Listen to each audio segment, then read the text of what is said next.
Welcome to my channel my crazy class.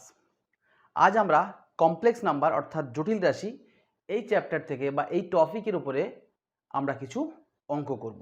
তো খেয়াল করো, এ প্লাস আইবি এবং সি প্লাস আইডি দুটো কমপ্লেক্স নাম্বার যদি সমান হয় তাহলে তাদের বাস্তব অংশদ্বয় পরস্পর সমান হবে এবং তাদের কাল্পনিক অংশদ্বয়ও পরস্পর সমান হবে।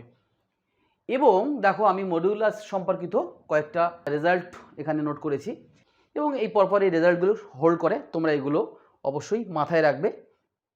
এবং দেখো, আমি এখানে আরও একটা রেজাল্ট লিখেছি যে একের অবাস্তব ঘনমূল দুটি কি, ওমেগা এবং ওমেগা স্কোয়ার, যেখানে omega equals to -1 plus i√3/2।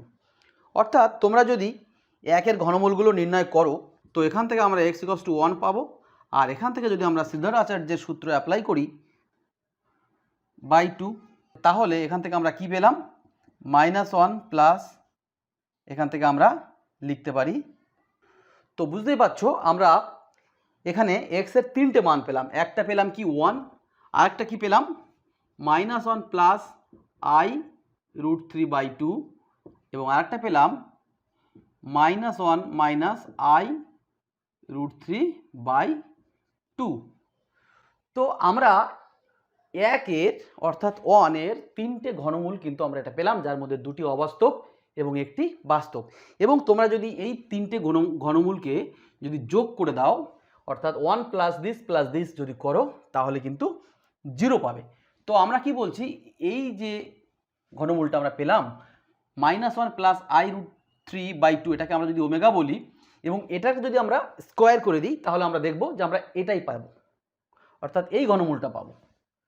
তো এটা যদি ওমেগা হয় তাহলে এটা কিন্তু আমরা কি হবে, ওমেগা স্কোয়ার, অর্থাৎ এটাকে ওমেগা ধরবে এবং এটার স্কোয়ার করে দেবে, দেখবে এই রেজাল্টটা পাবে। অর্থাৎ একে বর্গ করলে তুমি এটা পাবে আর একে বর্গ করলে এটা পাবে। এবং শুধু তাই নয়, এখান থেকে যদি তুমি ওমেগা ইন্টু ওমেগা স্কোয়ার, অর্থাৎ একের যে কাল্পনিক ঘনমূল দুটি রয়েছে বা হলো, এই দুটোকে যদি তোমরা গুণ করো তাহলে তোমরা দেখতে পাবে এটা 1 হবে, that is omega cube equals to 1। এবং যদি এই তিনটে ঘনমূলকে আমরা যোগ করে দিই, বাস্তব ঘনমূল এবং অবাস্তব ঘনমূল, এই তিনটে ঘনমূলকে যদি আমরা যোগ করে দেই তাহলে আমরা পাবো 1 প্লাস ওমেগা স্কোয়ার। এটা দেখবে তোমরা 0 পাবে, তোমরা করে দেখবে। তো আমরা কি পেলাম, যে একের তিনটে ঘনমূল 1 আর একটা হচ্ছে -1 প্লাস i√3/2 -1 মাইনাস i√3/2, এই তিনটে ঘনমূল এবং একের যে কাল্পনিক ঘনমূলগুলো একটি অপরটির বর্গ, এবং তিনটেই ঘনমূল যদি আমরা যোগ করি তাহলে আমরা 0 পাবো। তো সেই রেজাল্টটা আমরা এখানে কিন্তু লিখেছিলাম। তো এটা নিয়ে আমরা একটু আলোচনা করে দিলাম। এবার আমরা অঙ্ক করব। তো আমি 1 নম্বর অঙ্কটা কি দেখো, i into Z cube plus Z square minus Z plus i equals two যদি 0 হয় তাহলে modulus of Z equals to 1 হবে। এখানে কিন্তু জেড একটি জটিল রাশি।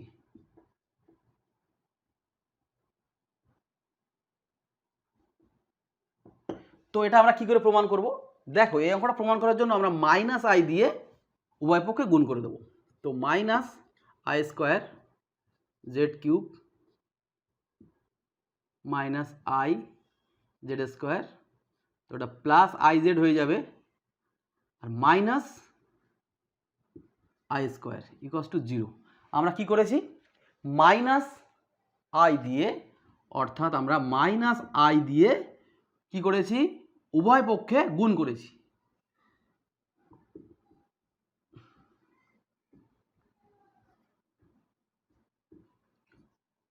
তো আমরা এটা কি পেলাম, দেখো -i স্কোয়ার মানে আমরা কি জানি, আমরা i স্কোয়ার ইকুয়ালস টু -1 জানি। তো এখান থেকে আমরা -i স্কোয়ার ইকুয়ালস টু কিন্তু 1। তো এই যে কোয়ান্টিটিটা এটা কিন্তু 1। তো এটা হলো Z cube minus i Z square plus i/z। এবার যদি আমরা এখান থেকে জেড স্কোয়ার কমন না হয় তাহলে কি পাবো, প্লাস i, তো জেড মাইনাস i।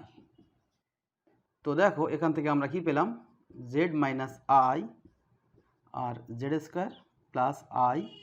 এবার আমরা এখান থেকে বলতে পারি z minus i equals to 0 অথবা z square plus i equals to 0। তো এখান থেকে দেখো যদি জেড ইকুয়ালস টু আই হয় তো এখান থেকে দেখো মড জেড কত হবে, আই মানে তোমরা জানো 0, আই ইকুয়ালস টু আমরা লিখতে পারি 0 প্লাস 1 ইন্টু আই, এবং আই এর মডুলাস মানে তোমরা বুঝতে পারছো root under of a square plus B square, 0 square plus 1 square that is 1। তো এখান থেকে কিন্তু আমরা 1 পেলাম, যেটা আমাদের প্রমাণ করতে বলা হয়েছিল।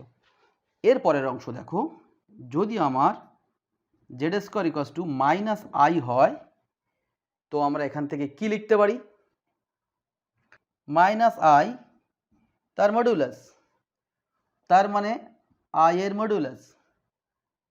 তো এখান থেকে আমরা 1 পেলাম। এবার তোমরা দেখো, তোমরা কিন্তু জানো, কি জানো, যে জেড স্কোয়ার তার মডুলাস এবং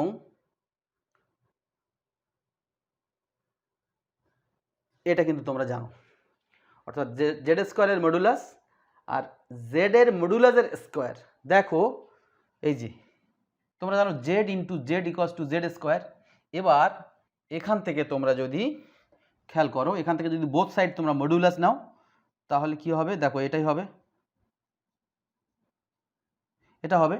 তো এটা মানে আমরা আবার জানি যে Z1 ইন্টু Z2 দুটি জটিল রাশির গুণফলের মডুলাস, মানে আমরা জানি এই প্রপার্টি অনুযায়ী, এই যে এই প্রপার্টি অনুযায়ী আমরা আলাদা আলাদা করে কিন্তু মডুলাস লিখতে পারি। তো এখান থেকে তোমরা দেখতে পেলে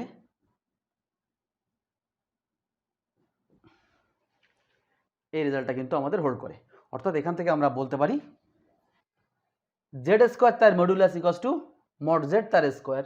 এই রেজাল্ট অনুযায়ী আমরা এটা লিখতে পারি 1। তো এরপর থেকে আমরা মড জেড ইকুয়ালস টু 1। তো আমরা কিন্তু অঙ্কটা প্রমাণ করতে পারলাম। এরপরে আমরা আরও একটা অঙ্ক করব। এবার আমরা এই অঙ্কটা করব।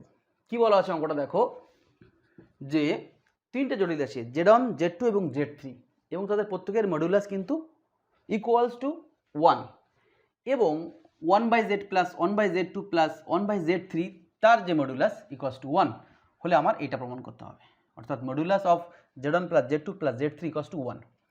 তো আমরা কি করব দেখো, প্রথম এখান থেকে, অর্থাৎ এই যে প্রদত্ত কন্ডিশনটা দেওয়া আছে এখান থেকে আমরা লিখতে পারি Z1 equals to Z2 equals to Z3 equals to 1।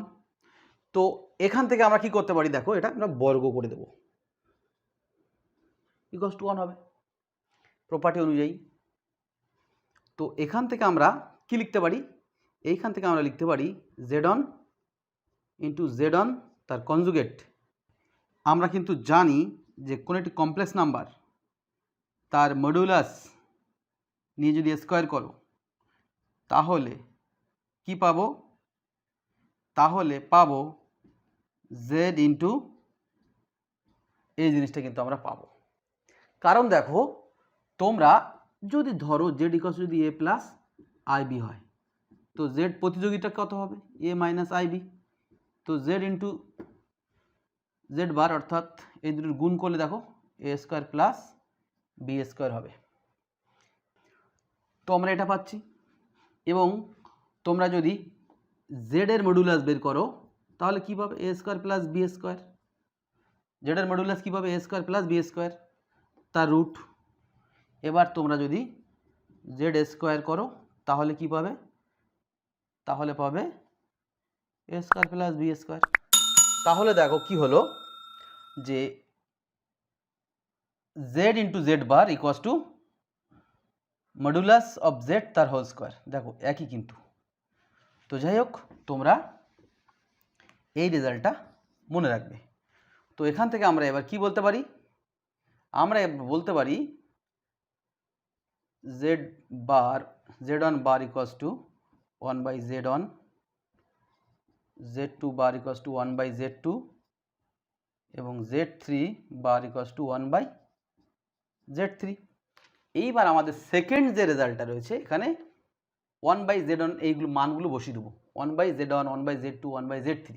তো এখান থেকে আমরা কী পাবো দেখো, আমরা পাবো z1 bar plus z2 bar plus z3 bar equals to, এবার এখান থেকে আমরা বলতে পারবো যে z1 z2 plus z3 equals to 1। অর্থাৎ তোমরা আরও একটা রেজাল্ট মাথায় রাখতে হবে, যদি z1 এবং z2 দুটি কমপ্লেক্স নাম্বার হয় তাহলে তাদের অনুবন্ধী জটিল রাশি যদি আমরা নির্ণয় করি এবং নির্ণয় করার পরে যদি যোগ করি, যোগ করার পরে যে রাশিটা আমরা পাবো, আমরা যদি z1 এবং z2 আগে যোগ করে নিয়ে তারপর তার যদি প্রতিযোগী বের করি তাহলে কিন্তু ইকুয়ালস টু হয়ে যাবে। তো আমরা এই রেজাল্টটা কিন্তু আমরা লিখতে পারি। এরপরে দেখো, কোনো একটি জটিল রাশির মডুলাস যা হবে প্রতিযোগী জটিল রাশির মডুলাস কিন্তু সেম হবে। তো এখান থেকে আমরা লিখতে পারি z1 plus z2 plus z3 equals to 1। তো আমাদের যেটা প্রমাণ করতে দেওয়া হয়েছিল আমি কিন্তু সেটাই লিখেছি। আমি যে অঙ্কগুলো করাচ্ছি সেগুলো কিন্তু একটু শক্ত অঙ্ক। আমার পরবর্তী অঙ্ক দেখো, z+4 তার মডুলাসটা লেস দ্যান ইকুয়ালস টু 3, তাহলে maximum value of modulus of z+1 এটা আমাকে নির্ণয় করতে হবে। অর্থাৎ z+1 এর যে মডুলাস এর ম্যাক্সিমাম ভ্যালু নির্ণয় করতে হবে। তো আমরা কি করছি, z+1 এটাকে আমরা একটু কায়দা করে লিখব। z+4 এই যে এখানে দেওয়া আছে z+4 প্লাস -3 এটা লিখলাম। খেয়াল করো, এটাকে z1 এটাকে z2 ভাবো এবং এই ফর্মুলা। তো আমরা দেখো, আমরা z+4 থেকে 3টা বড় রয়েছে, তো আমরা যদি 3 যদি বসিয়ে দিই এখানে, তো যেটা আছে এর থেকে কিন্তু আরও বেশি বড় হয়ে যাবে। তো 3 + 3 ইকুয়ালস টু 6। তো আমরা বলতে পারি z+1 এর মডুলাস এর ম্যাক্সিমাম মান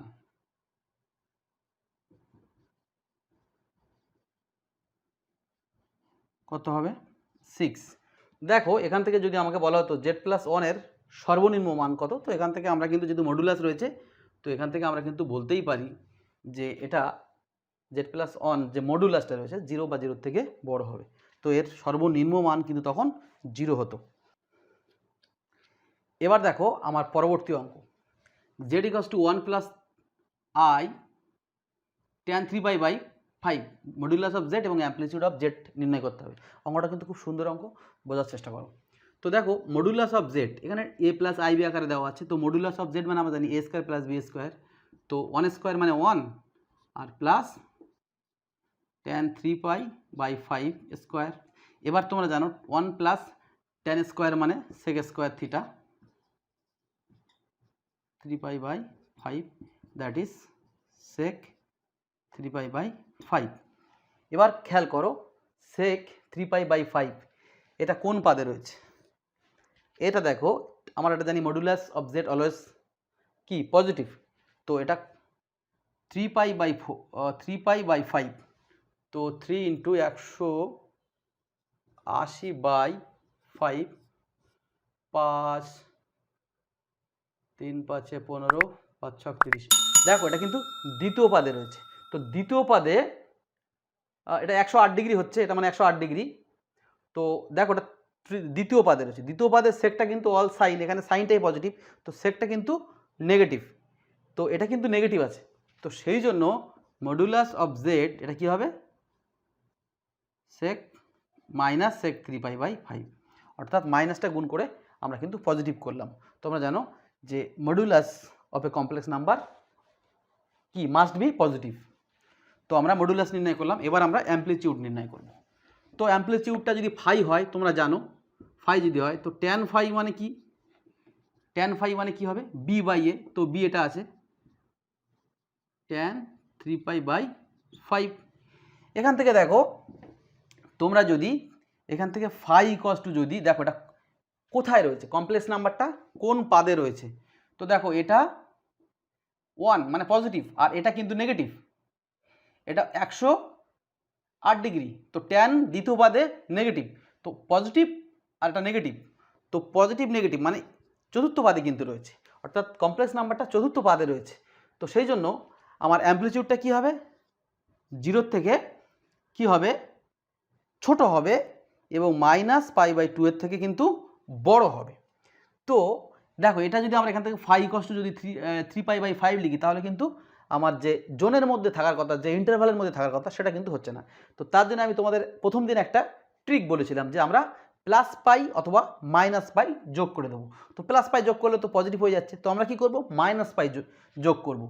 তো আমরা এখান থেকে লিখব, খেয়াল করো আমি এখানে একটু ফাঁকা দিয়ে লিখলাম, tan 3π/5 -π লিখলাম। ফাঁকা কেন দিলাম, কারণ আমরা এটাকে একটা সুন্দর ফর্মে লেখার জন্য। দেখো এখান থেকে আমরা লিখতে পারি tan, মাইনাসটা কমন নিয়ে নাও, ঘুরিয়ে নাও, আমি কিন্তু একটু ব্যাক ক্যালকুলেশন করছি। তো -3π/5 এবং মাইনাসটা বাইরে চলে আসবে। তো তোমরা কিন্তু এই একই জিনিস এই কায়দা করে লিখলে। এবার খেয়াল করো, এই যে tan, এটা যে আমরা লিখলাম tan 3π/5 -π, this is equivalent to this, অর্থাৎ এর মানে কিন্তু tan অফ এটা। এবার এখান থেকে দেখো, খেয়াল করো, tan 2 × 90 ডিগ্রি, তো ট্যানই থাকবে, মাইনাস থিটা, তো tan থিটা হলো। এবার দেখো এটা দ্বিতীয় পাদের ট্যানটা কি, নেগেটিভ, তো তার জন্য এটা নেগেটিভ বাইরে চলে আসবে, পজিটিভ হয়ে যাবে, তো এটা ইকুয়ালস টু, কিন্তু এটা ইমপ্লাই করে। অতএব আমরা তাহলে ফাই সমান সমান পেলাম এটা 3π/5 - π। এখান থেকে আমরা ফাই ইকুয়ালস টু বলতে পারি -2π/5। This is amplitude. তাহলে বুঝতেই পারছো, খুব সুন্দর এবং খুব ভালো অঙ্ক। এই অঙ্কটা কিন্তু তোমরা বাড়িতে প্র্যাকটিস করবে। দেখো আমার পরবর্তী অঙ্ক, √1 + i plus √1 - i equals to plus minus এই রেজাল্টটা। তো এটা কিন্তু খুব সহজ অঙ্ক।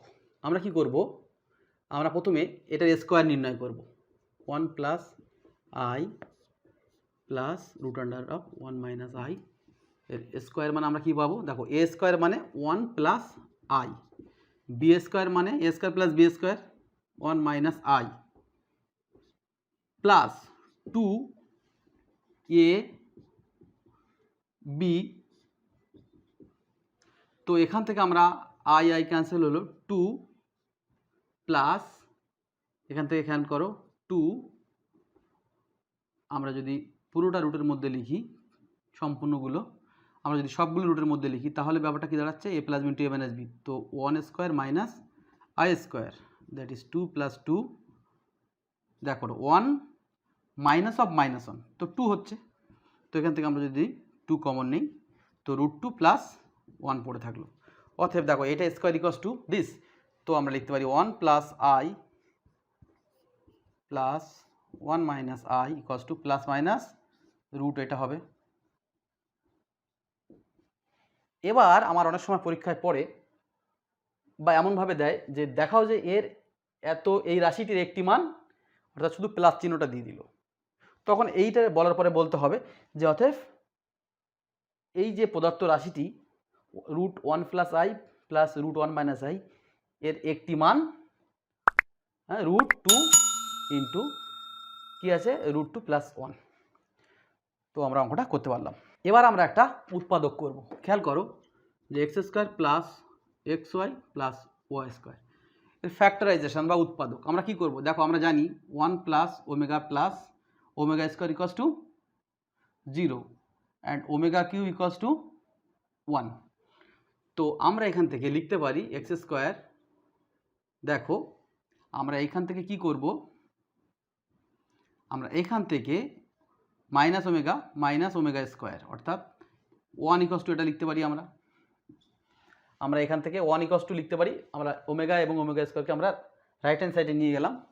তো এখান থেকে আমরা এই 1 এর জায়গায় xy এর কোএফিসিয়েন্ট 1 আছে, 1 এর জায়গায় আমরা বসিয়ে দিলাম -y - ω²,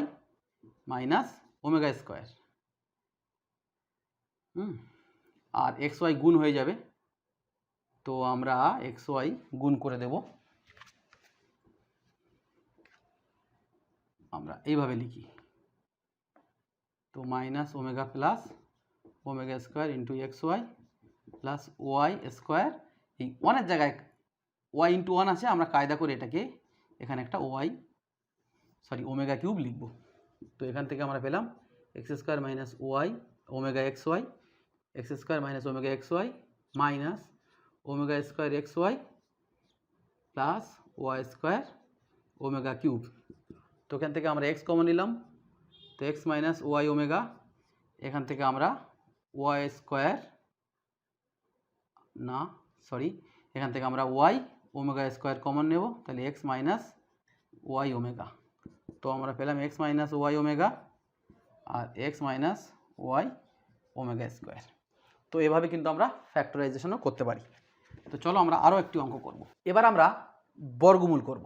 খেয়াল করো, আমার প্রথম বর্গমূল। তো একটা ট্রিক বা টেকনিক বলতে পারো, 7 মাইনাস, আমরা এটাকে কী করব, প্রথমে এ প্লাস বি তার হোল স্কোয়ার টাইপে লিখব। অর্থাৎ আমরা কোনো একটি জটিল রাশিকে লিখব a plus b whole square, এই আকারে লিখব। তারপর এর বর্গমূল কি হবে, plus minus root under of a square plus a plus b whole square, that is plus minus a plus b. তো আমরা প্রথমে a plus b whole square এই আকারে লেখার চেষ্টা করব।